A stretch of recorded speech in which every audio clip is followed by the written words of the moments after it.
We have to be a firm of entrepreneurs. We're one of the few handful of firms in the world that can consistently write billion-dollar plus checks across asset classes. What made that group tick? It's easy to have a culture when things are going well, but cultures are defined when things go wrong. At Sixth Street, we're like, good, let's go. Let's face the tiger together. All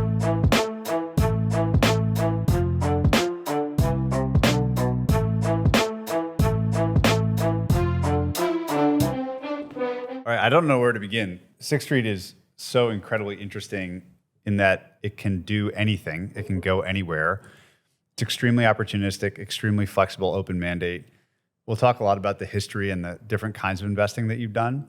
But I think a fun place to begin would be for you to tell us about your Goldman days, and specifically the group of people that you were investing with back then, which I've heard described by you and others as sort of like the Navy SEALs or special forces of finance. Maybe describe that group in as much detail as you can and why it was so formative and impactful on you. It was lucky that I even got into that group. I met a guy on an airplane. Basically, I was an international relations major at Penn. No finance history, anything. Got out of school, and I was basically working in the mailroom, bond-only management firm called Fisher, Francis, Trees & Watts. And was punching books, and all my friends were, they all had jobs. Basically at Penn, I had 35 interviews, didn't have a job offer out of college. That's why I ended up in the mailroom. I was always interested in companies. I just didn't know a lot about it because I didn't have a corporate finance background. And I was on an airplane coming back from Texas, my home, and I met a guy on an airplane, this guy by the name of Jody Lanassa, and I was just asking him a bunch of questions, and he was telling me, I think I've listened to a lot of your podcasts, and you're a very curious guy. I ask a lot of questions. My wife makes fun of me because I ask questions all the time. By the way, on our first call, when I was trying to learn about you, it took a half hour to get me to ask you questions. Yeah, so I've been on the receiving end. I felt it. I go to dinner sometimes. People say, well, you asked me 1,000 questions. I didn't get a chance to ask you. That's just how I am. So I was on the airplane, and this guy, Jody Lanassa, who had started in this group, and he was reading research reports, 1,000 miles per hour, literally just processing speeds I'd never even seen before. So I just started asking him questions about what are you doing and what's your group? And we just started talking on the airplane. He came from Wachtell, a principal investing group at Goldman that literally is highly flexible, could really do anything, which by the way is a predecessor to the group that I was ultimately in. Anyways, we ended up forming a relationship just because, what I learned is curious. The good thing about being curious is, is you build relationships, you learn a lot, and it just creates opportunities. So anyways, he ended up getting me an interview, and I got into this group, which was, ultimately became the special situations group at Goldman. And that group was the largest principal investing business at Goldman. It was the firm's balance sheet. At its peak, I think we were $25 billion of the firm's balance sheet. And literally, our mandate was to basically, you could do anything. Any theme, we could do different asset classes, different sectors, different geographies, different durations. So we could do stuff that were 2-3-year investment horizon or 10-year investment horizon, different return profiles. Some was 10% return stuff, some was 20%, 30% return profiles. Literally, we could do anything, but we couldn't lose money. That was basically the thing. So what we learned at the time is this group, which, I won't say the number, what we were while I was there, not just because there's a lot of super talented investors, but we were a substantial amount of Goldman's net income with a very small team for 10 plus years. What made that group tick? I'm curious about all aspects of it, the recruiting, the culture, the investing style, the low loss rate. Is really the ability to unitize risk reward across different asset classes, geographies, sectors, return profiles, duration profiles, but literally take a real estate type investment, compare it to a U.S. real estate investment, compare it to a U.S. corporate loan, compare it to buying a company, compare it to starting a company, and we unitize risk units and return units. And we did that across a bunch of different sectors, a bunch of different geographies and asset classes, and just that skill of being able to do that, you constantly comparing relative risk units and return units, and it gives you the ability to find the best risk reward at that time. And the key principle there is that, and this is one of the things we learned at Goldman, and we learned this the hard way. Goldman was a bunch of fiefdoms of principal investing business. There were 10 fiefdoms, different partners running investing businesses, and none of them talked to each other. They all had their own balance sheets, never spoke to each other. So during 2001, 2002, a number of the businesses, a few of them lost a lot of money.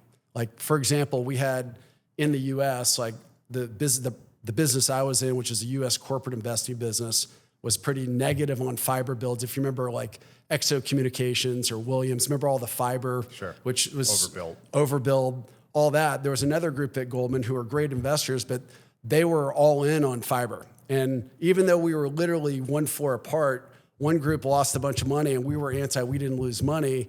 And after that, the firm basically said, you know what? Let's put all these disparate principal investing businesses. Again, we didn't have outside LPs. Put them all under one umbrella, and that ultimately became what was the Special Situations Group, which again became a substantial part of the firm's profitability. Can you say more about this notion of unitizing risk and return, like the literal tactical way that happened? So we think about the relationship of risk units and return units. So return units are easy. It's IRR, it's duration. Risk units, they're a lot hard. Risk units are a lot harder. If you think about sort of the two key variables of, let's say evaluating any company or security, you've basically got the cash flows, the volatility of the cash flows, so the risk of the cash flows, and growth. So the way we think about it, and again, this has been refined over 25 plus years, is our framework is basically we take three things. So first of all, what's the quality of the business? What's the quality of the sector? The second thing is where do you sit in the capital structure? What we would say is your attachment points. And the last thing is documents. So we take that framework and we sort of run that framework through that across sectors, geographies, and that sort of, that's how we start to quantify risk units. So for example, if you take a consumer goods company that's let's say a buyout of a consumer goods company, and let's say a private equity firm buys it for a 20% return, and let's say they lever it 70%. You take a hyperscale data center that's got, let's say, a 15-year take-or-pay contract, with an investment-grade counterparty. That's going to be a required lower return. So that'd be an example. If you have a geography, let's say, just as an extreme example, if you've got a 15%, let's say, structured equity investment for a company, let's say exact same company, exact same sector in Australia, if it were in Ukraine, you're probably going to demand higher than 15%. Let's say we're a minority equity investor in a company. And one, you've got literally the control party can literally do whatever they want. They can dilute you. They can put a bunch of debt ahead of you. That's one set of risk units. If you've got sort of traditional, hopefully good minority protections, that's another set of risk units. So we basically take all that. We sort of do that across asset classes, sectors, geographies, durations. So some stuff like our capital, we can do stuff that some of our returns, 10 to 12% returns. Some of our stuff is 20, 25%, 2 to 3 times your money. And our whole view of the world is very dynamic. It's always changing. And what happens is with investors, and I think everyone thinks their baby's the prettiest. So if you're just a healthcare investor, you think your baby's the prettiest. You're just an energy investor, you think your baby's the prettiest. If you're just in Europe, you think Europe's only good. So what we try to do is sort of step back from that, and then constantly, as we go through economic cycles, credit cycles, secular cycles, geopolitical changes, and we sort of think about things on a real-time basis. And what we do is 450 to 500 deals come into Sixth Street every month. Typically, we have about 15 to 25 themes running through our firm at any one time. And the key is, and this is what we learned at Goldman, is that any theme that is good has a shelf life of somewhere between 12 months and 36 months, because ultimately there's a lot of smart people out there, and all of a sudden it's a really good theme. It comes in and it's a good theme, then it's a less good theme, then it comes a okay theme, then it becomes a bad theme, and then it basically people are overcorrect and they start putting leverage on it, and then you have a correction. And our whole thing, and this is why we had the track record we had coming out of Goldman and do at Sixth Street, is that we try to see through that and never get caught in that dynamic where when a theme becomes less good, we migrate to other themes. So our average theme has a shelf life of a year to 3 years. So we're constantly, if you take our themes from 2025 and you go back to 2022, the 15 to 25 themes might be a little bit overlap, but most of them are different themes. And that's sort of why we always think of Sixth Street, like when we founded the firm, we said, we have to be a firm of entrepreneurs. Because if you think about what we're doing, we're constantly migrating to the best risk units, and return units, obviously also trying to be a value-added partner to CEOs and management teams. So because the world's always changing, we have to be constantly coming up with new themes. And that's sort of what we learned at Goldman. How did you recruit people into SSG? Was there any lesson on the on-ramp? First of all, back then, it was the group to get into. It was the hardest group to get into. So we had our... Even it sounds like Special Forces SSG. Yeah, it was like when the Wall Street Journal called the group the Navy SEALs, I think that sort of created a little bit of halo. So it wasn't finding people interested, it's finding the right people. And for us, what we were looking for back then, and still today at Sixth Street, is first of all, we want really nice people. We want people that, we have a saying at Sixth Street, and it was true back then. Something we learned from the San Antonio Spurs is like, we want people that are over themselves.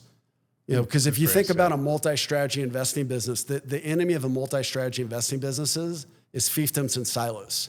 And if you have people who don't want to be team players and share information and share relationships, the whole sort of unitization of risk units and return units, it all breaks down. So culture sort of goes hand in hand with our investing style. So the first thing is like, did they fit in culturally? And then the second thing, obviously, everyone's got to be smart enough, but we really wanted people that could think critically, but also were open to that sort of, the anti of my baby's the prettiest people. They don't fall in love with whatever they're spending time on. They have the ability to sort of, what we would say at Sixth Street is to play tennis, and like comparing a healthcare senior secured loan to buying a healthcare company to a European real estate deal to a Asian infrastructure deal, be able to sort of engage in what we call playing tennis to sort of compare relative risk reward and sort of the backdrop of whatever we think sort of the macro environment is as well. I had never heard that phrase, people that are over themselves. I love that phrase. Anything else you learned from the Spurs? So I started running business when I think I was 25 years at Goldman. We always said like, no politics, no BS, no egos, nice people. Like that's what we wanted to be around. And when we started to get to know, so I grew up in Austin, Texas, and I was always a San Antonio Spurs fan. So I was always from afar a big fan of, Popovich and R.C. Buford, who's literally one of the best sports executives. Yeah. He's unbelievable and almost like a brother to me now. He's an exceptional human being. But, we went in there, I was describing Sixth Street, and R.C., based on one of our first discussions, says, yeah, we have a saying for that. And so Popovich said the same thing. It's like, are you over yourself yet? Why do you say that? He goes, that is literally the ultimate expression is, can someone be a good teammate? And I thought about it deeply. So we took no politics, no BS, only nice people. And we sort of translated that to now we say, are you over yourself yet? If you think back to the SSG days, what was the investment or trade that you were most proud of that most encapsulates so many of these ideas? We obviously did really well. There were a bunch of investments. I think the thing that we're most proud of is that during 2006 and 2007, when things were getting sort of irrationally exuberant, we actually started to pause. We didn't know what was going to happen in the GFC, but it's almost like what we didn't do. And we were, we're, I think, the only principal investing group, maybe there's one other, that didn't lose money in 2008 on a lot of capital. Now, we didn't make any returns, but we protected capital. And it was all from just sort of that process that we went through of really comparing relative risk units to return units. And we started to see things that just didn't make sense.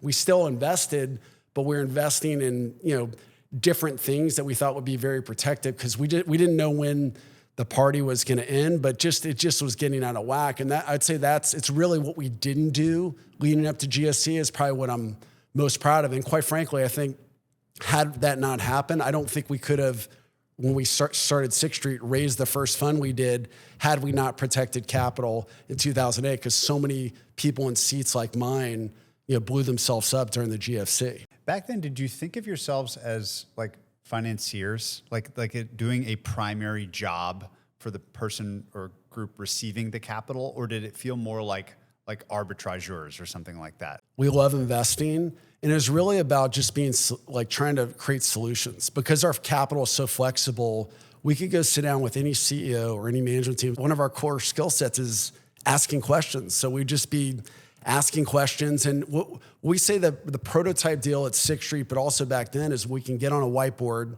with a CEO management company. They have kind of an idea what they're trying to solve, and we get up there and we start whiteboarding it, and we come up with solutions. We'll come up, maybe it's a structured equity investment. Maybe we buy an asset. Maybe we do a joint venture on one of their assets. It could be anything, but we walk in there with a very kind of entrepreneurial mindset, bespoke mindset on every deal. And that is like, if you talk to any of our investors, like, what is a Sixth Street deal? That is a Sixth Street deal. It's like just whiteboarding with the CEO or management team, and we can do that at scale. So back then, I mean, that was really how we were thinking about things. And we're arbitrage. When I think about arbitrage, that's short term. Like, we're long term investors. Like, we're 3 years to 10-year investors plus. So arbitrage, to me, that's more trading. We weren't traders. Like, we're terrible traders. That's not what we do. But thinking about fundamental value, but also trying to find the right management teams and CEOs to back, and then getting to those dynamics where we're really their partner and we're able to get on a whiteboard. That's kind of was a prototype deal for us. It's like a fundamentally creative process. It reminds me of Richard Rainwater and all you heard about how he would structure things and kind of take all comers, lots of whiteboards in that office, apparently. We just had our offsite. I talk about right brain thinking. And we always say is like, and one of our core principles is like, don't group think, stay away from water. That's why I benefit being out in San Francisco. I live with all the AI tech guys that are all on your podcast, and I learned from them. I'm like a fish out of water there, but it's just that independent thinking. I mean, that's why like people who know me well, I've never talked to competitors ever. Not because they're not super talented and great investors, because I don't want to be sort of infiltrated with their thinking. So I get into groupthink, and that's why like we try to really think about things through that right brain lens, because that's how we start different businesses. That's how we find new themes. And we can't do our business if we're not using our right brain. It's a core part of what we try to do. One of the really cool things about your structure is this unit of risk concept. Mm-hmm. Hearing you talk makes me realize that basically every investor takes their specific unit of risk for granted. It's the same every time. And I find that fascinating. When we came out of Goldman, I'd never talked to an LP before. Like, I didn't know how to talk to an LP. That's a whole other story. One of my mentors, and we call him the godfather of Sixth Street, Jamie Gates, like our first fundraising meeting we went to, he's like, kick me under the tables with a large sovereign wealth fund. Kick me on the table. I'm like reading every word on every page. He's like literally like doing these hand signals, like, let's go, kicking me. And it was not good. We never talked to an investor, but I remember getting out when we first started talking to investors on Sixth Street. We had a really hard time in the beginning because if you think about the LP world, the way it's set up, it's very siloed. You have your private equity group, you have your fixed income group, now you have your private credit group, you have your real estate, your infrastructure. So the only reason, like, we got lucky because David Vineyard was our CFO. We had one LP, so we were completely unconstrained and unsiloed. We just couldn't lose money. You grow up in the world today, like when I first got out and we're talking LPs, I'm from, let's say, a very big pension plan. And at first, and I'm describing what we do, and they can't fit us in a bucket. They're like, wait a second, are you in this bucket? Are you in that bucket? He said, we need 20% returns. I was like, okay, well, how much leverage are you taking to get 20%? It didn't matter. No one thinks about unit risk. They only think about nominal returns. Yeah.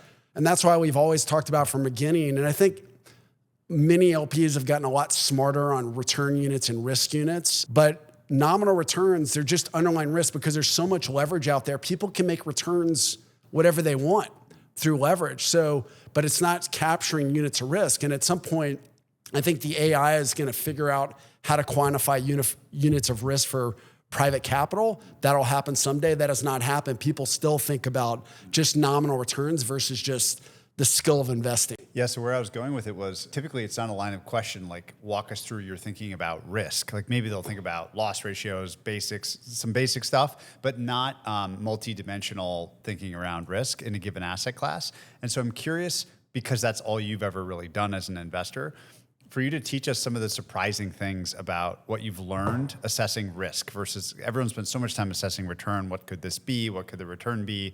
Less time on the risk side. What would surprise people most is the most important parts of that evaluation process? Human beings get into behavioral patterns and they look at the past and they just sort of keep going. Like I'll give an asset class like direct lending. Direct lending has oscillated between a really great time to invest and a less good time to invest, and it's all driven by sort of capital flows. somewhat recently, you see a whole bunch of new money coming into, let's say, direct lending. And I think people get caught in these tunnels and have a hard time sort of stepping back. Either they don't have the periphery to look at it, or they don't have people around them that have been through cycles, but they get in these sort of behavioral patterns and they have an inability to sort of look back. And I think whenever there's a crisis and people lose money, and we saw this in 01, 02, I saw it a little bit in August 98, definitely saw it on GFC, saw it in COVID before the Fed bailed everyone out and made some people that shouldn't have looked smart, but that's a whole other thing. I think people are surprised when that happens, but it's all right in front of you. It's like in 06, 07, you could have looked at what was happening. Like there was like over 100% loan to value loans to houses. Like anyone could get a mortgage. There were all these mortgage lenders just pumping with no sort of, consideration for credit quality. And I think just the tunnel vision of ignoring sort of not only the risk units on that particular deal, but the risk units of what's around you. And I think that's one of the biggest mistakes that people make. And I don't know if people are surprised by that, but it's very hard to evaluate risk units if you're only looking at it through sort of one lens versus multiple lenses. That's what we learned back in 2001, 2002. We had all those 10 disparate businesses where no one was talking to each other. And that's why they were actually put together. I give David Vigner a ton of credit as probably the best CFO, in my opinion, ever on Wall Street. He is one of my mentors. He is exceptional, but we're the biggest investor out there back in the late 90s and early 2000s. And, there was a bunch of loss-making businesses from all these disparate principal investing businesses. And that's why Goldman put them under one umbrella. I think that pattern of not just thinking about things in a siloed way versus being able to look sort of the overall periphery, I think that's what we're going to be talking about sometime here in the next 2 to 3 years. To continue to contextualize this notion of units of risk today, what do you think are some of the maybe overlooked sources of risk in the system as you see it, since you get to see it from every angle? And this is early summer 25. We have experts at Sixth Street, like my partners, Marty Chavez, who's on the board of Google, and Adam Korn, who ran Goldman Sachs Engineering Business, who are experts on AI. So I'm not an expert on AI, but I think one of the things that you've talked about on your podcast is just the whole transition from sort of once the productivity gains start to come, there's obviously going to be job losses, and just the transition to sort of remobilize capital, and just how's that going to work? How's that going to work with the real economy? I don't think enough people are talking about it. One of my good friends, Jeff Weiner, former CEO of LinkedIn, he's the chairman. Him and I have been talking about this for a while, and I think for the first time, Anthropic CEO actually came out and said something publicly. So what I'm worried about there is that we're so focused on competing with the U.S. stated against other countries, specifically China, companies, all the big hypers, the MAGA 7, they're all focused on competing with each other. And I don't think there's enough people talking about how we're going to manage this transition as, again, there's going to be lots of productivity gains, which I'm all for, but there's not enough talk about that. Like, to me, it's like, it should be code red people talking about it, and that's not happening. So I'd say that's one. I think the other thing, and I think it's an opportunity. Look, you look at the average wealth investor, so the wealth channel, which I'm sure people have talked about on your podcast. They're relative to just a traditional in their private portfolios. They're underexposed to private alternatives relative to, say, a pension fund at, call it 40%, or an endowment at 50%. So at 3 to 5%, that should probably go up. But again, the transition, there's now everyone's all about the wealth channel, everyone's talking about, but the transition to do that in a way that's responsible to those wealth investors, those end market. And I think, getting to the right structures so that, that's done in a responsible way. I think that is something to watch out for. Jamie Gates, godfather of Sixth Street, one of the things he taught me early on is like, just because you can raise capital doesn't mean you should. And I think that's, just because you can raise, I think as a GP, as a manager, just because you can raise it in the wealth channel doesn't mean you should. And I would espouse that advice to all of our, people in our industry. So I want to keep telling your story. So after Goldman, but before TPG, what were you doing then? I actually told David Vignier, who was a mensch in March 2008, that I wanted to basically rebuild what we did at Goldman, but do it in a more entrepreneurial backdrop. I stayed through 2008 just to make sure everything was well, because I wouldn't have felt good if the rails would have come off. Like, there's no way I was going to leave those guys at that time. And then, I took 6 months off, got married, went on a honeymoon. But before that, really started building our basically constructing the idea of Sixth Street, which was formulated in a business plan called Project Austin. And Project Austin laid out our values, our culture, our investment philosophy, all laid out our 5-year strategic plan, which is a big thing at Sixth Street. We're now in our 4th 5-year strategic plan. We've been doing that since day one of the firm. And that sort of set out the idea of Sixth Street. TPG, we're set up a little bit differently. So we were never like employees at TPG. We never gave up control of our business. We always controlled investments, hiring decisions. We were kind of a firm within a firm. TPG had a minority equity stake, and we're great partners for, while we were together. But that's sort of how it all started. Say more about these consecutive 5-year plans. How do you do that? Our view on business building is if you don't have a compass, it's hard to know where you're going. And more importantly, it's hard to get everyone on your team matched up with that 5-year strategic plan. We just finished our 5-year strategic plan. It's an 18-month process, 200 pages. I mean, this is like the hundreds and hundreds of hours of all the partners debating, trying to really narrow down what it is, the direction of the firm. Back we first started our 2015 plan, what we wanted it to be, and most recently our 2030 plan. And we narrow it down. We typically have like 80 ideas.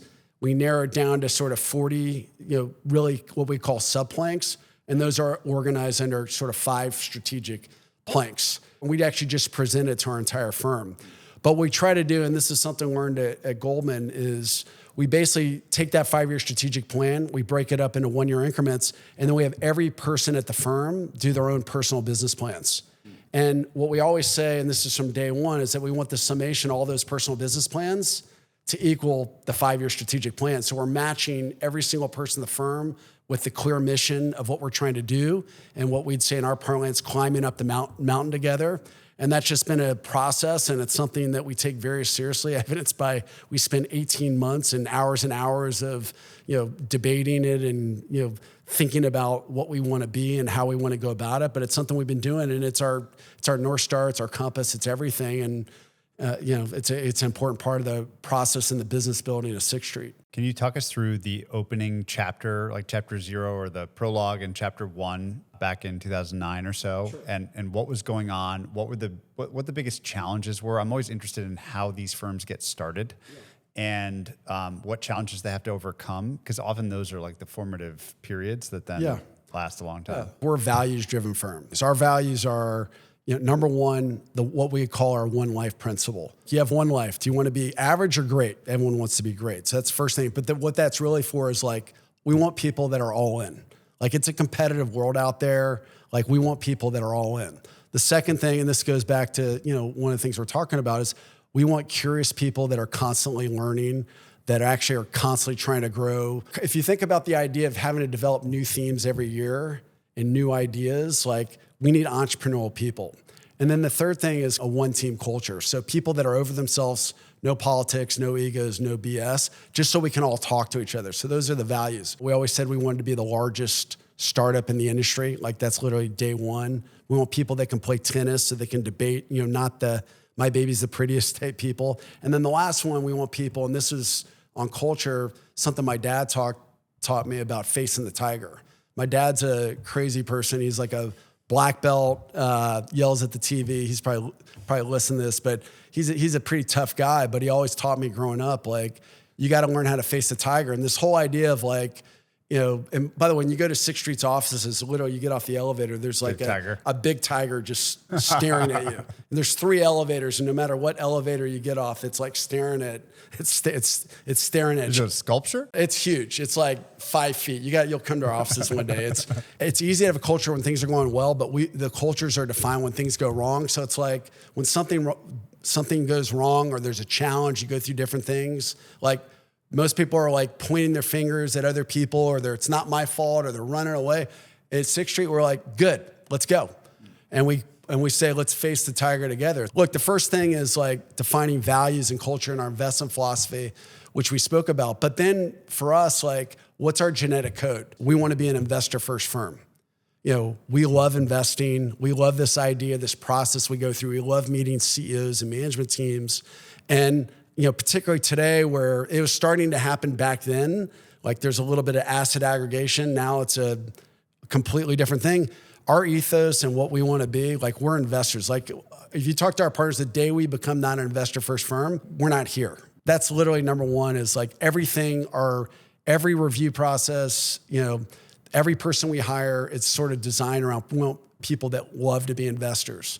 So that multi-strategy, so this idea of like the world's dynamic, it's always changing, laying that part out in terms of being a multi-strategy investing firm, migrating the best relative risk units and return units, thinking about that. And then the last thing is just, overall, just that whole cross-platform collaboration at scale, because our business model doesn't work if we don't have that cross-platform collaboration at scale, because otherwise information and relationship get trapped in fiefdoms and silos. Like Sixth Street, we have 10 investment platforms, all organically built.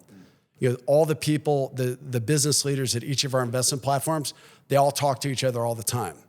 We're all trying to think about where's the best place to think about, again, comparing sort of risk units and return units, and obviously places where we can be value-added partners to CEOs and management teams. What are the dimensions of facing the tiger well? Like if you were teaching a college seminar on how to do this, what would you tell the students? Human beings' natural reaction when there's a problem, and you can see this in so many facets of life, the first thing is to run.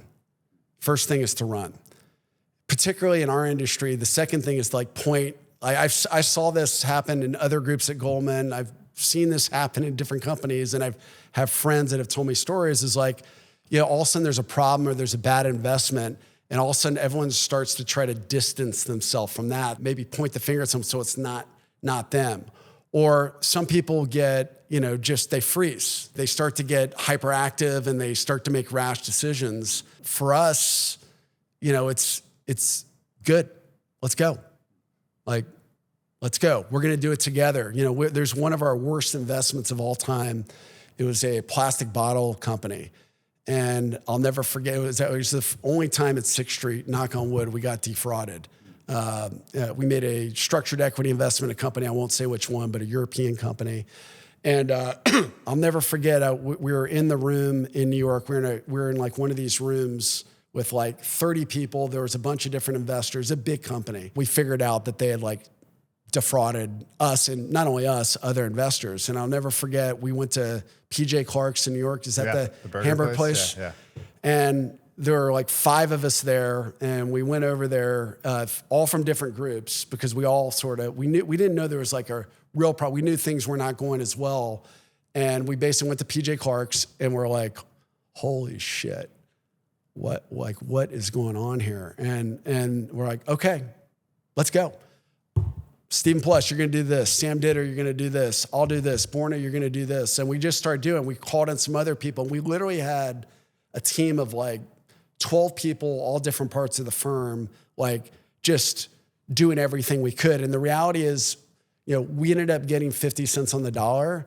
We should have gotten 2 cents. And it was all because like, it was just like game on. And that's what we do. Now, when things are going well, obviously you don't have to do that. But again, what we always say, that's what defines cultures. And you have those moments of, what are you going to do in this situation?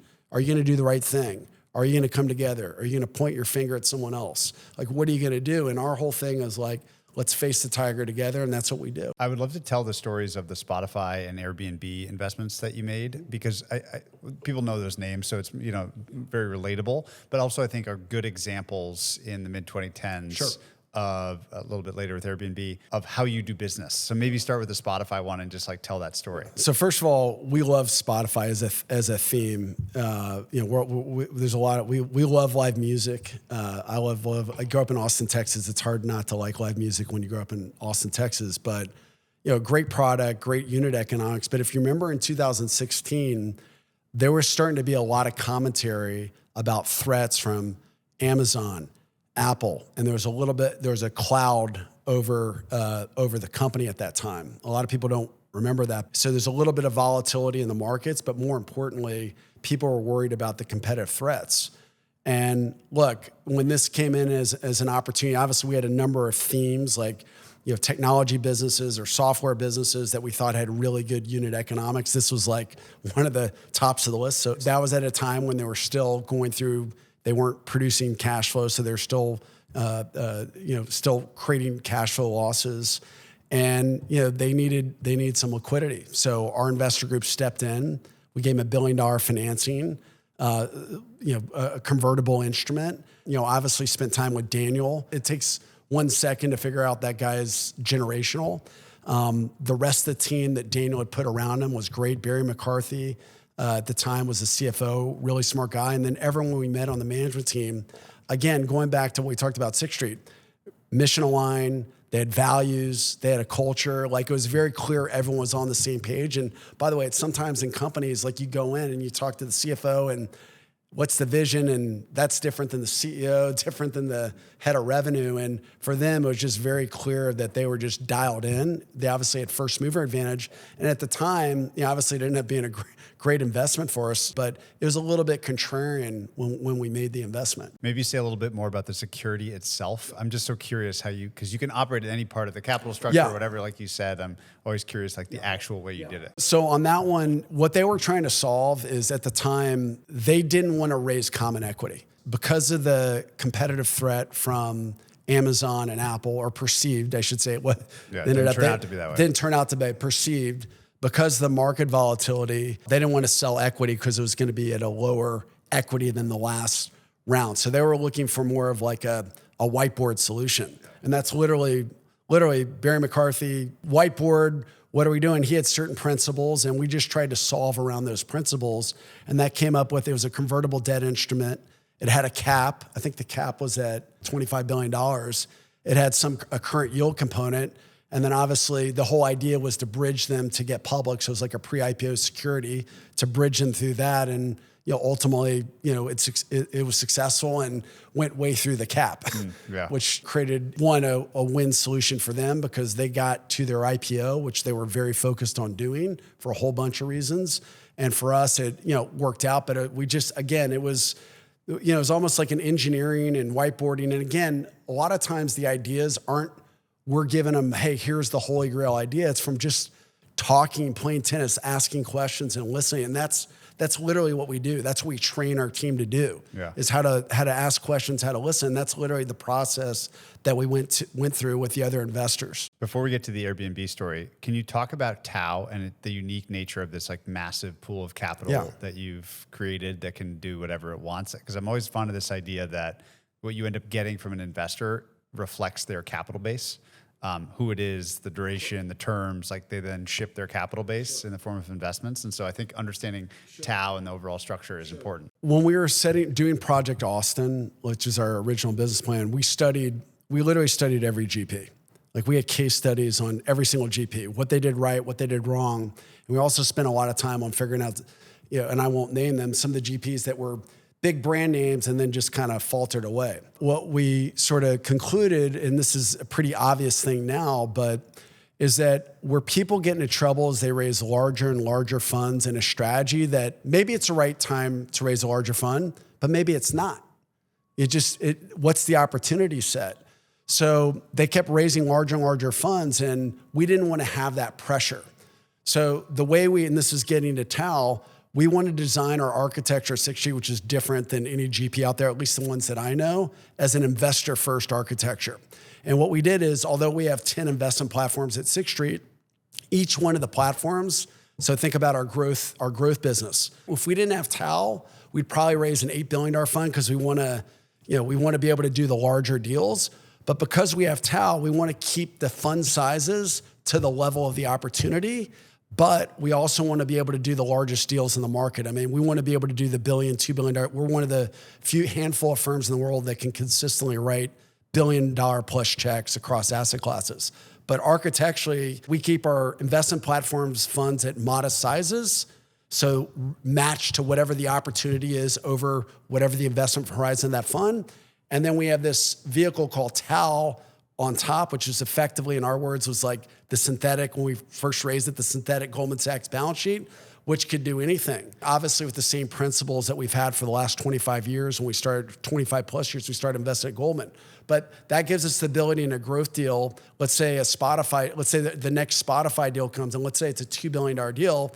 Well, if we only have a $4 billion growth fund or $3 billion growth fund, there's no way we're going to be able to do that in the growth fund. But by having a $30 billion fund sort of over the top, sitting on across the entire firm, we have the ability to keep the fund sizes small, but at the same time, speak to the larger deals. And then also anything that doesn't fit within any of our investment platforms, we have the flexibility to do that. TAO is flexible from asset classes. So it's got everything in there: real estate, infrastructure, private credit, growth, mostly private, but has the ability to do public.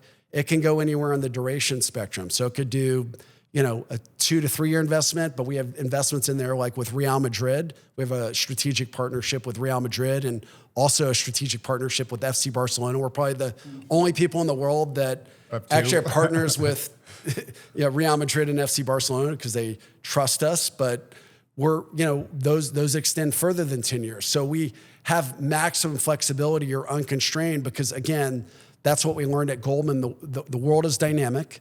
It's always changing, and you need that flexibility because you never know at that particular time or this particular environment where's the best sort of opportunity is going to be. We always want to have that flexibility to migrate to wherever the best opportunities are. And that's kind of how we think about it. But it's I think the most important thing about TAO is that it's consistent with who we are as a firm and our ethos about we want to be an investor first firm. Okay, now let's go back to Airbnb because I think this is like a classic early COVID example of the returns to flexibility. We were one of the few firms in the world playing offense at the beginning of COVID. And the reason we were playing offense because we had a good defense, and we had, again, very similar to what we saw in 06, 07, we started to see those same dynamics going back to we talked about sort of tunnel vision of investing. We started to see some of those same dynamics in 18 and 19. We couldn't have called COVID, but again, things were getting skewed in a wrong way. So we protected the portfolio. We're in a position to play offense. So I'd say that's kind of the first thing.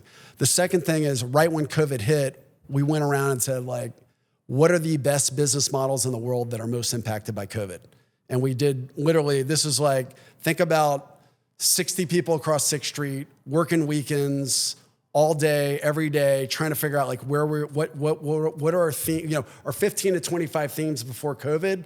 Obviously, we threw that out the door. And what are our next 15 to 25 themes? And at the part of this was like, one of the themes there was like best business models most impacted by COVID. So Airbnb, great business model. If you remember at the time, again, another generational CEO and founder, Brian Chesky, there was a lot of negative press on Brian Chesky at the time, which was, by the way, unfair and unwarranted, but there's a whole bunch of stuff, and this is all public, going on at the board.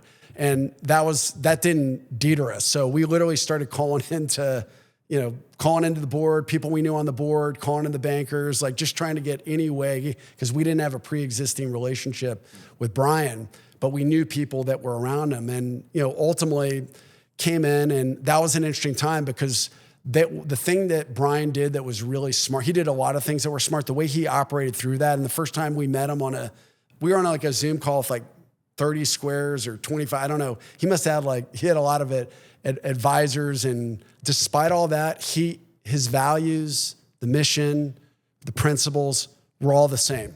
We talk about a lot of special humans today, Daniel and Brian, David Vineyard, special humans, but they wanted to fortify their balance sheet so they could play offense. So we and our friends over at Silver Lake basically gave him $1 billion, $1 billion financing. It was in a loan form. It's all public, had some warrants attached to it, and ended up getting them through the period. Obviously, things started to get better, but the most important thing after that happened, they were able to start playing offense versus playing defense. And I think the other thing it did is it really solidified, I think, what we already knew, that Brian was such a great leader and he was able to get this done. I'm curious, again, in your framework about what the unique units of risk were in that specific transaction relative to those returns. First of all, we had to be right on the business model. So look, we had from afar, we wanted to make sure that the business model, what it was. The second thing is they wanted to get it done in 7 days. So we had a team at 6th Street in Asia, a team at 6th Street in the US, a team at 6th Street in Europe, literally working. Handing off the work. Really handing off the work. That's cool. There wasn't a vaccine or anything. So our view is, for us, it was as much about the fundamentals of the business as it was how much liquidity runway can they have. And we had to make the bet with that liquidity runway that something, there would be a cure, something would get better. And basically it gave them, and they obviously had a lot of leverage to manage the business, but it gave them up to like 4 or 5 years of liquidity. And our whole thing was like, if we go to 4 or 5, if we go to 4, bigger problems. If we go to 3 years of this, like, by the way, this led to another theme on sports and live entertainment, because we learned that we like experiences, like humans like experiences. But that was our analysis. So the fundamental business analysis, make sure everything in the unit economics were what we thought.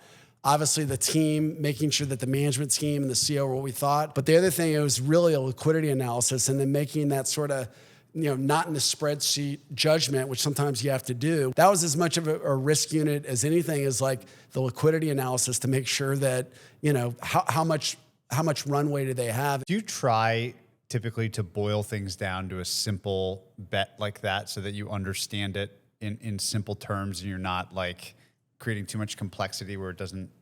Well, we like complex things, but in terms of like the ultimate call, I mean, we do all the fundamental analysis, but ultimately investments come down to 3 or 4 or 5 things. And we try to figure out, I wouldn't say we simplify the overall investment, but we try to simplify what are the 3 or 4 or 5 things that matter. And we know those things inside out. We also understand, and this is the other thing investors do, people only think about sort of explicit risks. They don't think about implicit risk.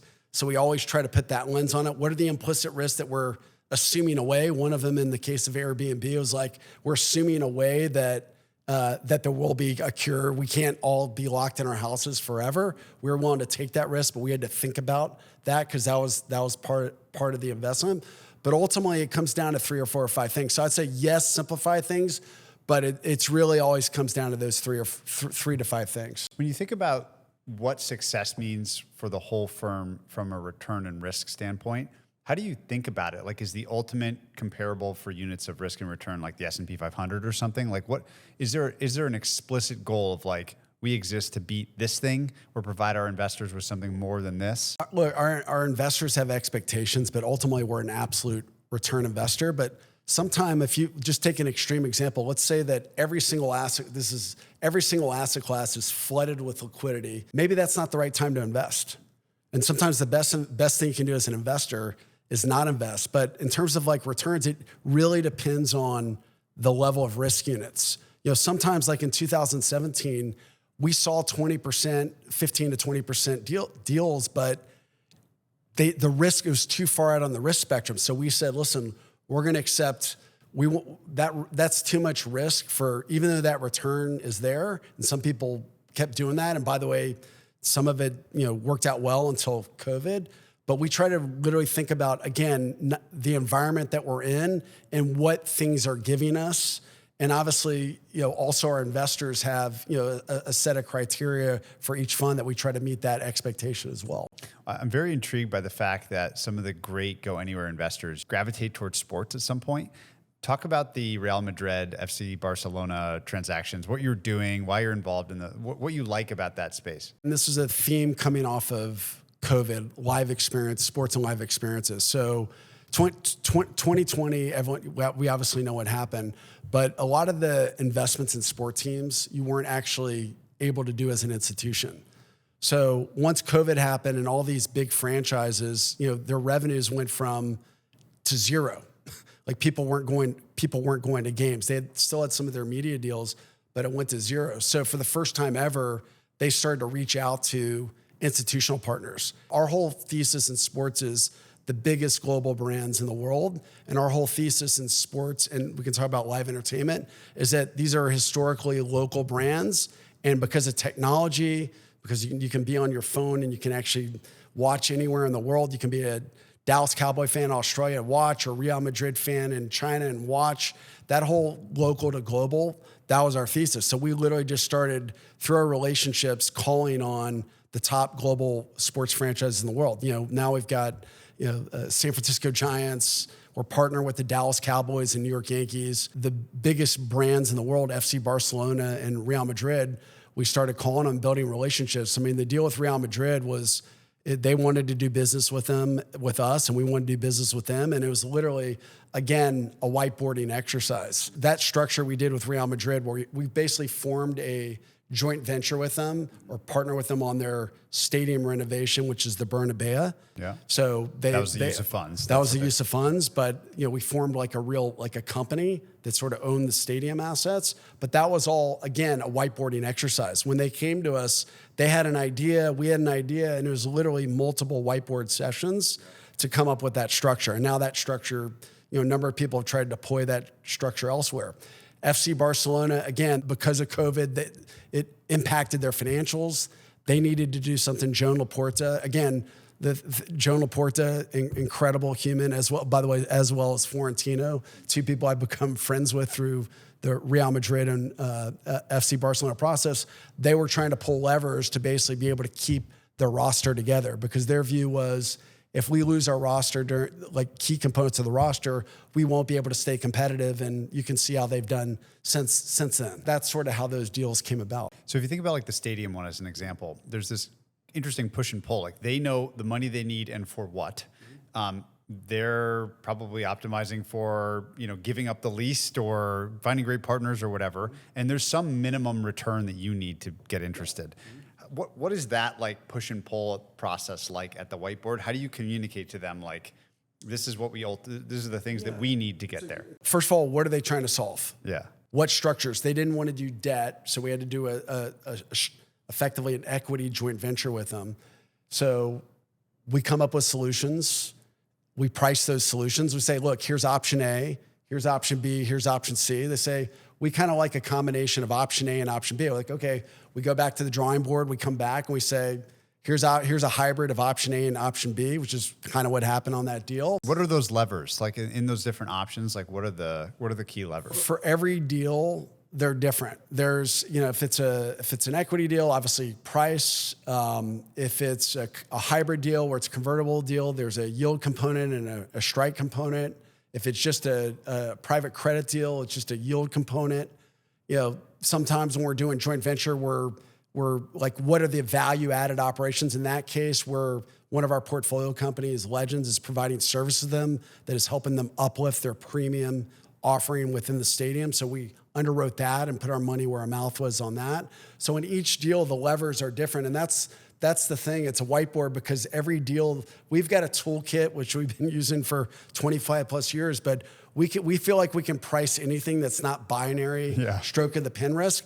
And then it's gotta work for them. Or if it doesn't work for them, we go back to the drawing board and try to construct something that does work for them. But again, in all these deals, you see it's like where it all takes place is the whiteboard, and it's not what we initially proposed to them or what they initially proposed. It's that sort of partnership with CEOs and management teams. So in this case, there's a stadium that's mapped onto a bigger organization that produces lots of revenue and has lots of streams of revenue, et cetera. Are you always kind of looking through to some underlying holistic whole thing and figuring out how the joint venture that you own equity in benefit? Because the stadium by itself is just a thing. So the ticket sales or something and the revenue associated with the stadium itself, it becomes the thing that the joint venture. Yeah. So in that case, you got premium VIP suites. You have, food and beverage, but premium offerings. You have a museum. Like if you ever go to the Bernabeu, there's an incredible museum of all the history. Yeah. It's the premium tickets. But in all these deals, there's different levers depending on what it is. In this case, it's a perimeter of assets, but it could be the whole company. Yeah. We did the Affirm, Max Levchin's company.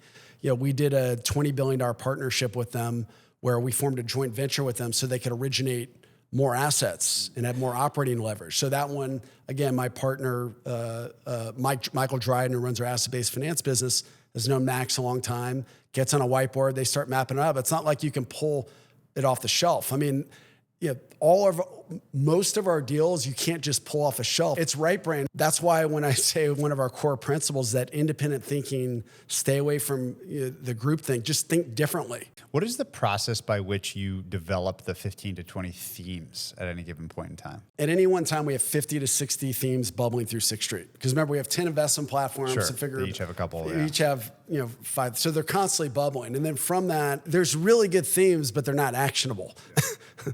A good theme is it's got to be actionable. So we sort of narrowed down to 15 to 25 themes. Where those come from, it's from sector knowledge. We have 16 different sector franchises. So each of those sectors is doing primary research about their ecosystems, thinking about not only what does that ecosystem look like today, but what's it going to look like tomorrow. So there's research. Some of it's we've got a whole bunch of long-standing relationships with CEOs and management teams, and they'll call, say, hey, we're seeing this in our sector, we're seeing this in our business, or we're seeing this. So, hey, that's interesting. Let's sort of follow it up. Sometimes we're looking at a company and investing in a company, and we're looking at, that's an okay business. And then we look at the supplier to that company, like, wow, that's actually, the supplier is actually more interesting than the company we're looking at, or we're looking at a company and one of the customers is more interested. And then the last thing is just sometimes like all of a sudden you start to see like 3 deals, like data centers. You start to see that and you're like, what's obviously that's not a good example because we started doing data centers back in 2017 with AirTrunk, which we can talk about because that's a company we literally started the white sheet of paper, which is actually just got bought Blackstone for I think $16 billion or something like that. So it comes top down, bottom up, and sometimes we just have a view on something, and we'll start doing a bunch of primary research. But a lot of it's through primary research, through relationships. But it comes from everywhere. It's not one place. It's everywhere, and that's the whole point of our firm is that because there's no silos and no fiefdoms, all those things get circulating up. All of a sudden, we see a theme from our power people. We have a team that all they do is power. Our data comms people, data communications, and we see a comm from our real estate people. And this is kind of just what's going on with AI, the constraint of power, putting all those on one umbrella. I'm like, hey, let's have you guys all work together on this. What are your favorite 2 or 3 themes right now? The ones that personally animate you the most? I mean, we have 25 themes running through the platform right now. So I'll just give you a few of them. Number one is, partnering with big companies, big corporates to help advance their business. So a firm we talked about, thinking about partnering with asset originators and banks to basically help their origination, help their operating leverage. So I'd say that's a big thing in our asset-based finance business. Our real estate business, just again, the idea of people getting older, wealth tech. So we talked about the wealth space. Again, the percentage of wealth, of private alternatives in wealth, it's going to go up. There's a whole bunch of services and technology around it. So I'd say wealth tech is one. Sports and live entertainment, we talked about the sports piece. But again, live entertainment, the one thing we learned during COVID is that people like experiences. They value experiences more.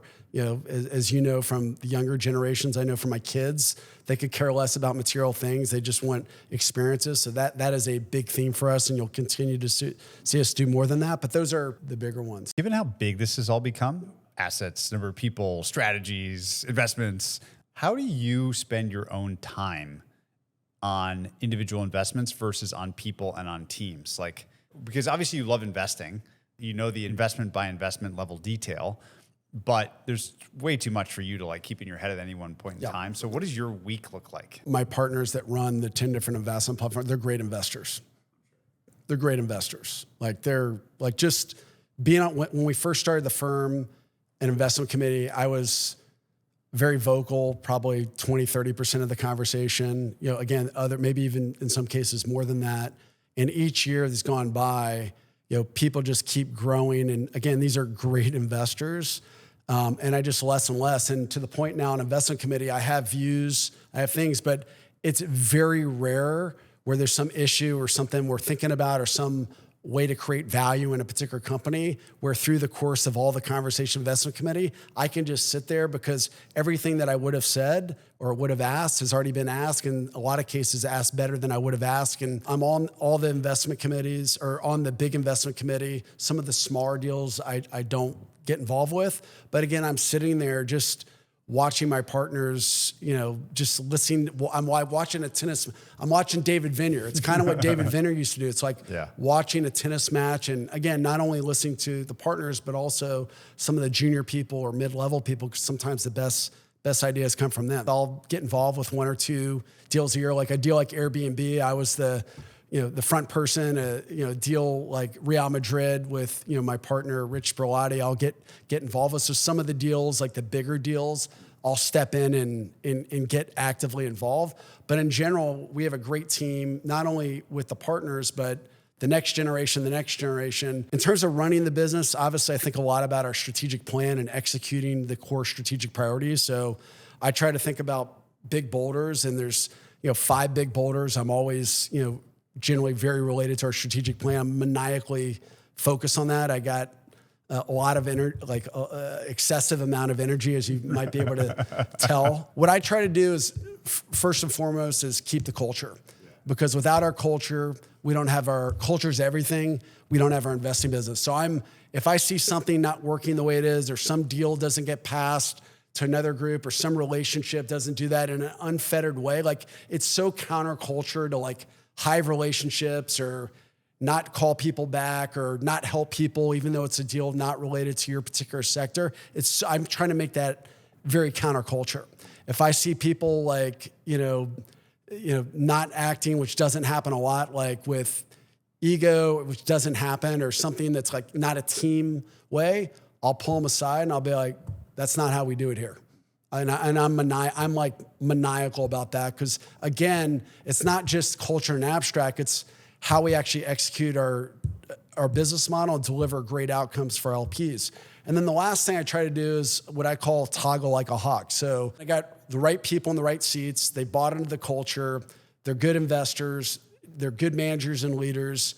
They know what we're doing. They know what we're trying to solve. They're willing to work with other groups. We have really good reporting. So that's one thing I learned at Goldman, is just reporting, just communication, and not fancy reporting. So I always know what's going on. And then obviously I talk to probably 20 or 30 people a day throughout the firm. My average conversation is probably 2 or 3 minutes, but I literally talk to people all day, all the time, just to figure out what's going on. And if there's ever a situation where I need to go 10,000 feet deep, I'll go 10,000 feet deep, but then I try to go back up so I can just see everything that's going on. Because if I'm 10,000 feet deep every day, I'm not doing my job. And that's kind of how I think about it. But those are really how I spend my time. But the reality is we have great set of partners. A lot of the partners, we've worked together for 20 plus years. We have shared values, like first principles on doing business the right way. So a lot of those first principles are already in place because we've worked together for so long. We all know what we're doing, and we all kind of buy into the mission of what we're trying to do. And again, for me, keeping the culture the way it is and making those type of behaviors, life is too short, that's one of the things I just try to protect that with everything. All these fascinating stats that are coming out. Apollo put out that stat about the percent of companies north of 100 million of revenue that are private is 93% or something like that. It just seems like the private markets, and let's say the allocation of an average high net worth, wealth advisor client or something is 3%, and it's going to 30% or whatever. Maybe they overshoot and that's the problem, and then they have a liquidity crisis and that's the problem. But I'm just curious for your commentary on, it's amazing to me how few net new pure public equity investors I interview. It's kind of a dying breed. Well, it's kind of ironic when you step back and think about it. You basically have all these public companies. It's all going, there's less public companies that's going more private. But now you have all these trends of people trying to take ETFs on private companies. So it's almost like it's a little bit circular. It's a little bit circular. Yeah. It's a little bit circular, but that's really interesting when you start thinking about ETFs, and now there's going to be trading, private capital. You start to see all this. So all this stuff is a little bit circular, but it's a real dynamic, and I think it's something that anyone that's thinking about investing and thinking about capital allocation needs to, take real note of, these dynamics, because they're real dynamics. And by the way, I think for some of the traditional sovereign wealth funds and pension funds, they've had sort of unfettered access to GPs. And I think that they've got more competition coming in from the wealth channel and insurance channel. So it's going to be interesting to see how all that plays out. I think like anything, the very best GPs are a lot better than the average ones, just as the way the best companies are a lot better than the average ones. It's an interesting point that they may have to compete. The best LPs will have to compete for the best GPs in the same way the GPs do for companies. It's starting to happen. I mean, you're starting to see with some of the larger LPs that are the traditional sovereign wealth funds or pension funds, they're looking for access. They're looking for access because they're worried about access in the future because they see what's happening. They see, all this wealth capital coming in. I mean, there's not an earnings call where people aren't talking about sort of the growth of the wealth channel and how much money they're raising in the wealth channel, obviously seeing the insurance. So I think access to your best GPs, those conversations are accelerating because, again, ultimately, everything's a choice of alternatives. And I think that dynamic is the other part of this. In addition to the beautiful get over yourself, people that are over themselves, Spurs idea, are there other outside sources of inspiration that have really fueled your thinking? People, mentors, icons like Popovich, anyone else that has really cemented the way you view the world that we haven't talked about? When I got to Goldman Sachs, I met Jody on the airplane and I showed up to Goldman Sachs. I didn't know anything about finance. And, I remember going to the first, analyst session with all these super smart kids and, from the best schools, all 4.0s and, just super intimidating. And I had something very fortunate and also one of the most impactful things in my professional career happen is that when we first started, there was a bank called Ameresco in Dallas, Texas, and they were failing and they needed to raise liquidity. So I got tasked to basically lead the evaluation of buying a portfolio of loans from a group called RTV Ventures. RTV Ventures, so as part of Ameresco, is basically a bunch of loans to radio and TV companies. And back then, this is before direct lending or private credit. It was because there was a lot of asset value to the radio stations and TV stations, but they had no cash flow. A traditional bank couldn't finance them. So what these guys had done, this is a little pocket in this big bank called Ameresco. They basically had gone out and given these companies first lien loans at 15% coupons and warrants for 10 to 30% of the company, which was, you can imagine it's breaking my brain.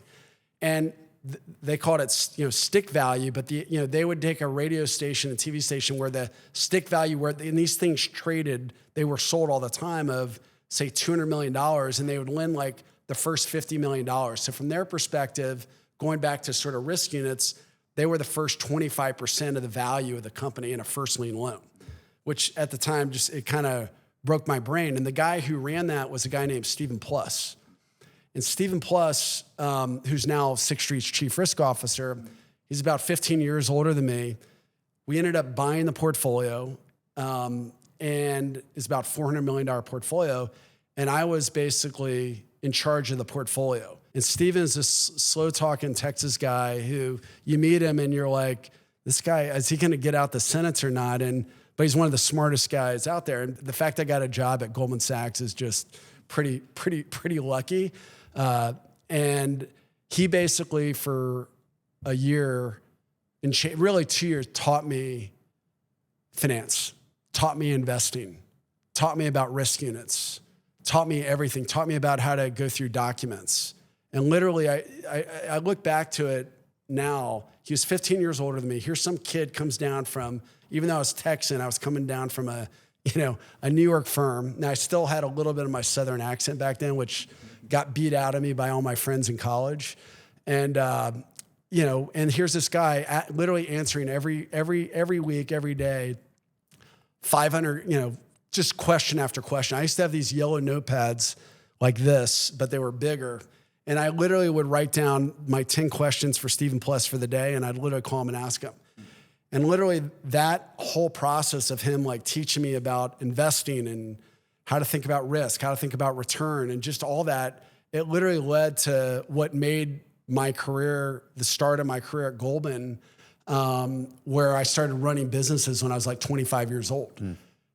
Because that whole idea with Stephen is, from that, I started to say like, wait a second, I know these are really high rates of return. And when I started to actually understand what it was, but couldn't you sort of take other businesses that are good businesses that banks for whatever reason won't lend to because they've got a very specific credit box and still earn, a good return, but not that high, and then have a much bigger TAM? And could you do that in the middle market? And I technically wrote it, but Stephen helped me write it. I wrote a business plan when I was like 23 or 24 years old. And that business plan was basically to do middle market direct lending, which at the time Goldman Sachs had never done. Yeah.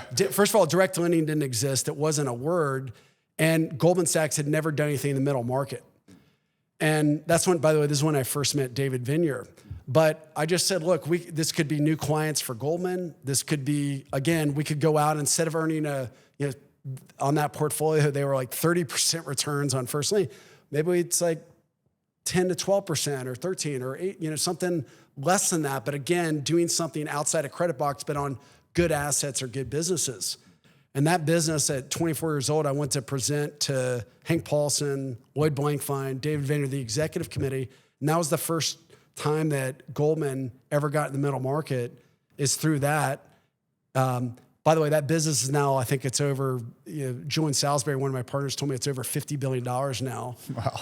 But it all happened because this guy, Stephen Plus, took the time, answered all those questions. Would have never happened. And by the way, most people in that situation would have, here's some kid coming down.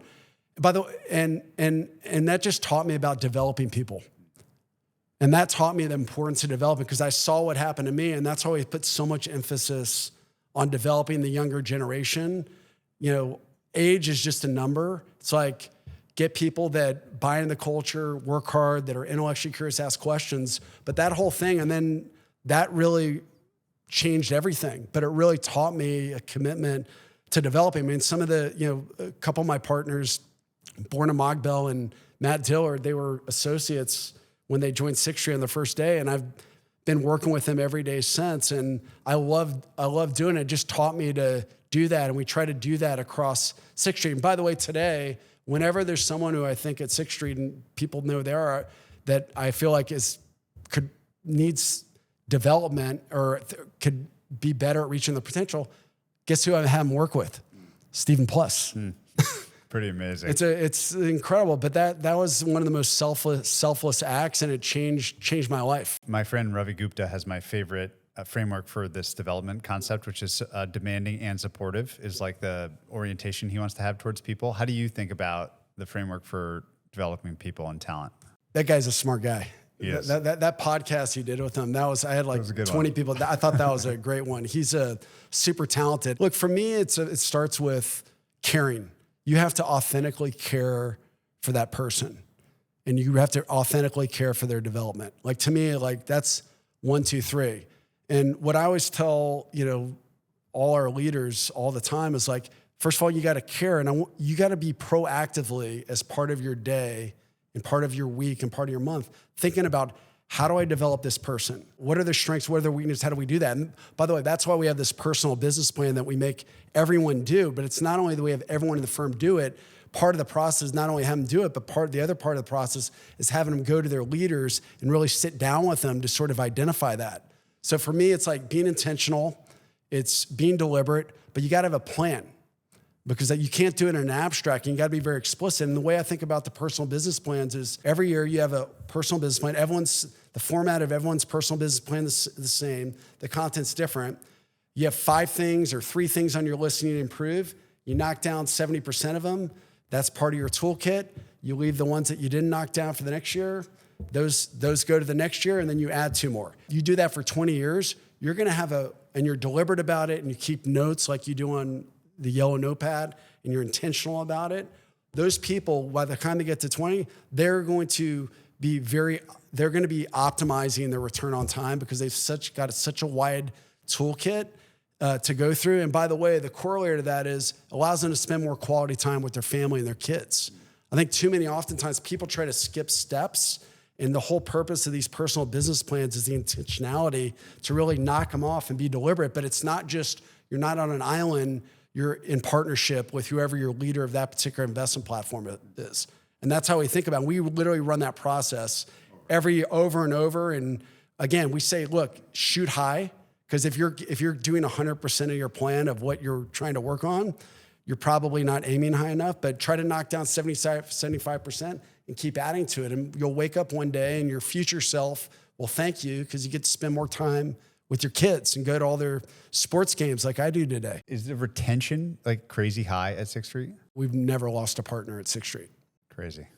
Never lost a partner. And think that's all culture. Maybe after this podcast we will, but because you got so many listeners. But and you could argue, maybe we should have lost some.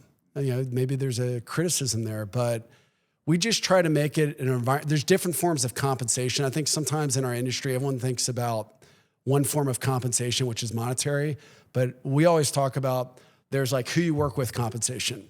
There's like what's your culture like compensation. There's like, are you getting developed compensation?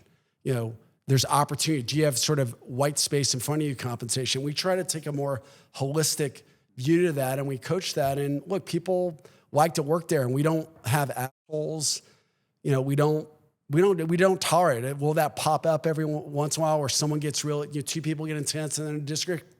That happens as long as it's like with respect and dignity. And again, people get intense, but that's not what we're doing because, again, our business model is predicated on people working together, not having fiefdoms and silos. So they all work together, share information, share relationships. That's our business model. I mean, that is literally the essence of our business model. So that's why we're so focused on it. Say more about this concept of future self. When I grew up, I was very fortunate that my parents, we didn't grow up with a lot, but they always spent a lot of time with me. Yeah. They were always present at all my sports games. They were just always there. So, when I started, working at Goldman, I had that in my mind vividly in my mind. It's like whenever I had kids, I didn't know when, I wanted to be able to be very present with them. And my idea was, and it goes back to those yellow piece of paper, is that if I build the biggest toolkit possible, if I invest all the time now, prior to when I have kids and a family and a wife, that I will be able to spend maximum time with them. So I had a bunch of motivations. There's a bunch, but that was one of the things. Is like I was always thinking about my future self, not from a business perspective or career perspective, but that I could spend more time with my kids. These kids don't exist, by the way. So this is just like a future self. And my idea was like, it's all about return on time because investing is overwhelming. You could literally spend, there's so much, it never ends. There's like, you could spend all day on, half a deal. Like it never ends. So my idea is like, I need to be able to be the most efficient at return on time. The way I want to be efficient at return on time is sift through, know what you like, have the biggest toolkit possible. And I got to build that toolkit as much as possible. That's why I started doing my own personal business plans when I was, just starting the business, but it was always with the mindset of my future self so that when I got to that point, I could be a good husband, be a good dad, and be present like my parents were. So that's what, whenever I talk to, our incoming associates or, new people at the firm, I always talk about, it's like, think about your future self. Like, yeah, go have fun. You got to have fun, but the more time you put in now when you don't have, a spouse and kids, you're going to basically set yourself up where you can spend more time. I think some people, mortgage the future by having, again, you got to have fun, but too much fun where you could have a little bit less fun and spend more time building your toolkit so you could spend more time with your family when it happened. And that was kind of always a motivation for why I was so focused on those yellow notepads and just that future self and that moment. Again, just to be clear, because I have friends probably listening, just to be clear, I did have fun, but I was also like thinking ahead about that future self. If I apply future self to Sixth Street, to the whole thing, and you think 5-10 years hence, something like that, what do you hope it becomes that it is not yet? I want us to stay an investor first firm. I don't care. Other people in the industry want to be deployment factories. By the way, there's nothing wrong with that. All good. But that's not what we want Sixth Street to be. That's number one. Number two is culture is everything. To me, there's two tests I'm going to always run. One test is that we have an offsite every year in Austin, Texas, where the whole firm comes. And I go walk around, I meet a bunch of people, and I'm like, did I meet any a-holes? Did I meet people that, don't ask questions or just talk about themselves? And so far, we're undefeated. We're like 16-0. But the other test I'm going to run is when I'm an old man and 80 years old, and I come back in the firm and I sit in a random investment committee or a random meeting, like, is that still true? And to me, that's the ultimate test. And would I introduce the people then to my family, to my grandkids or my kids? Because that's the ultimate test. Like, that's a test. And we always talk about that when we're interviewing people. Like, would you, first of all, are they over themselves yet? Okay, which again, in our industry, there's a lot of people not over themselves yet. Maybe they'll listen to this and get over themselves. That's a whole other topic. But also, like, would you introduce them to a family member? And that to me is more important than anything, is like maintaining that, and wherever that journey takes us, that's where it will take us. But again, for our business, we're an investing business. Those things are what make up us trying to drive what we believe fundamentally, religiously, because we've been doing it for 25 plus years, great outcomes for our LPs. And if we can do that, and ultimately you serve your customer, which in our case is our LPs, our people, we do all those things, that's where it will take us. To be clear, we have 5-year strategic plans and very specific objectives, but that's what I think about on the horizon. And I've shared that, like I said, I've shared that broadly with our entire firm because it's how I think about it. My friend Boyd Vardy has this great phrase, which is, we don't know where we're going, but we know how to get there. Yeah, I like that. I like that. Which sounds a little bit and like you got to be able to adapt because, think about like software engineers. Like every mom and dad in Palo Alto, 3 years ago was telling their kids they had to do software engineers, and now none of them tell them not to do software. Things can change, and you got to be adaptive. And we're headed into, we're heading into interesting times here. Yeah. Well, I'm fascinated by what you built. It's so interesting and fun to hear all about it, its history and its unique aspects and where it's led you. It's such a fantastic conversation. When I do these, I end with the same traditional closing question for everyone. What is the kindest thing that anyone's ever done for you? I think I'm gonna have to say the Stephen Plus, just being 15 years older than me, taking time to answer all my questions. By the way, in a lot of firms, I think they would have gone around me and said, hey, what are you doing? And he took the opposite approach. And that's the kindest thing anyone's ever done for me, and probably the most impactful. I wouldn't be where I am today without him. Amazing. Thank you so much for your time. Thank you.